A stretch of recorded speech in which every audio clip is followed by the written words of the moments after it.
We're at the South Atlantic Fire Rescue Expo, which is done in conjunction with the North Carolina State Firefighters Association Conference. It's held once a year, every year. This year we're in Raleigh, and we're very happy to have our truck on display by our vendor for different departments to come by and look at it and maybe choose some options that they would like to see on their vehicles. The vendor looks at all the different trucks they sell in a given period, and they look for attributes or options that people are asking a lot of questions. And our truck has what's referred to as a low style hose bed on the rear, which is a lot of people are really interested in. So our truck is here to showcase that option for people who may be interested in it. It's very difficult to look at different fire trucks and pick the options you like you would normally go to your normal automobile car lot.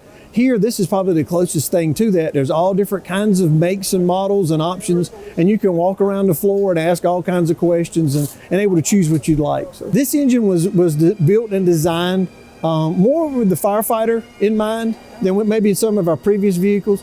The theme of this year's conference is our mission is our people. Our mission is you, and referring to our staff and our firefighters. And this truck, for example, was designed with a lot of ways to prevent cancer.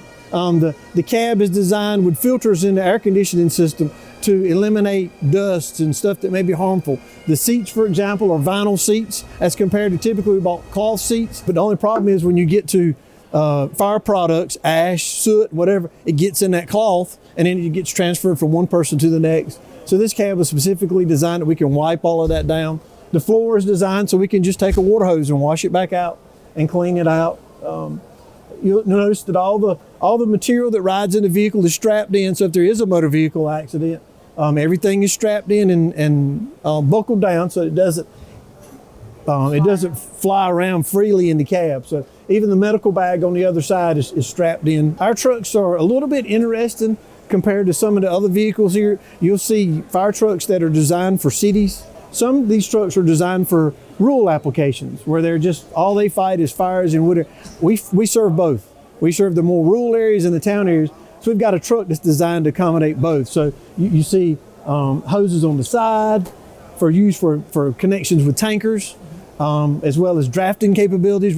We can draft water out of a pond or a swimming pool if we needed to out in the county. So we have to develop a truck that's very multifunctional. Typically the engineer's compartments, there's some extra sections of hose, there are nozzles, typically the stuff that it takes to for the truck operator to make connections to hoses. As we go on down, these are firefighting tools, our hand tools, and you can see to make use of every available space. We put a tray in here that enables us to be able to double up in that space. Even the areas around the wheel well compartments are provided with air bottles and to take advantage of every little space that's there. Fans for removing smoke. The hose, we refer to the hose, you can see a firefighter can easily reach the hose here and pull it down without having to climb way up on top of the truck. Our new engine was put in service at the end of June, and we've been using it ever since then. So we've been really enjoying it. It's worked out very well, and we're glad to have it here for other departments to look at it and take a look and see if it's something that they like as well.